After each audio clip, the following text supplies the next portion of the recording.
Hello guys, welcome to my channel. Today we are going to see how to fix Google Chrome not responding. Let's fix it guys. Open up File Explorer, go to this PC, local disk C, double click on the program files and double click on the Google, double click on the Chrome and double click on the application. And now this is the Chrome application. Just right click on it and select the show more options and select the send it to and select the desktop create shortcut. And now we have created a new shortcut. Just double click on it to open the Chrome. If this method doesn't fix your problem, method to go to search menu and type cmd, right click on the command prompt and select run as administrator and select yes. Check my video description for these two comments just to copy and paste it one by one. After finishing these commands, just open up Chrome and check if the problem solved or not. If not, method 3, you just need to go to search menu and type Edge. Comes up Microsoft Edge, click on open it and search Geek uninstaller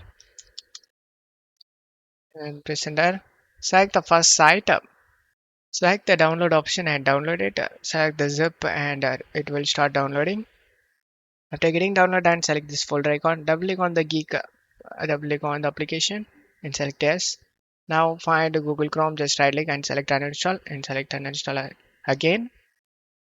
And now we will get a pop-up. Select this Microsoft Edge and select just once. This will open up.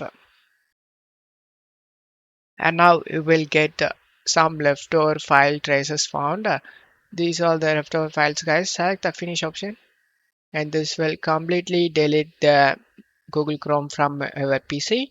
To getting done, just to close stuff here and open up Edge and type Chrome download.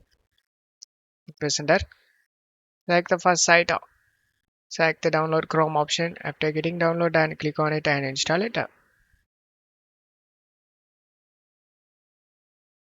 After the Chrome installation done, the Chrome will open up without having any problem as you can see. Don't forget to leave a like guys. Thank you.